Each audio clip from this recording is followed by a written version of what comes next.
እዚህ ላይ ኢሳይያስ 64 ላይ አለ እኛ ጭቃ ነን አንተም ሰሪያችን ነህ። ጭቃ ነኝ ማለት ጭቃ እኮ ጭቃ ነው፣ በቃ ሶፍት ነው፣ ሃምብል ነው። ሰሪው ጋር መጥቶ ጭቃ ሆኖ ነው የሚመጣው። እስቲ ጭቃ ነው ዛሬ በእግዚአብሔር ፊት የእውነት ደስ እንዳለው ይስራ፣ ደስ ያለው ቦታ ይወሰደን፣ ሰሬንደር እናድርግ፣ ፍቃዳችን እንስጠው። ምንድነው አንተ ፍቃድ? ደስ ያለን ስራኝ እንበለው። እስቲ አንዳንዴ የራሳችንን ዲዛይን አምጥተን እኮ ነው በዚህ መንገድ ስራን የምንለው። እንዴት ነው የራስን ዲዛይን ይዘህ መጥተህ እግዚአብሔርን ስራ ምን ብዙዎቻችን እንደዛ። ጭቃ ግን እንደዛ አይደለም። ጭቃ የራሱን ዲዛይን ይዞ መጥቶ ስራኝ ይላል።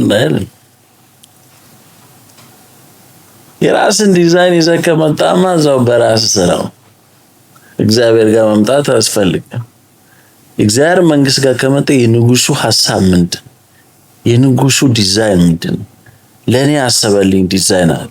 ህይወቴ ላይ የፈለገው ያማረ ዲዛይን አለ። የሚገርም ደስቲኒ አለ።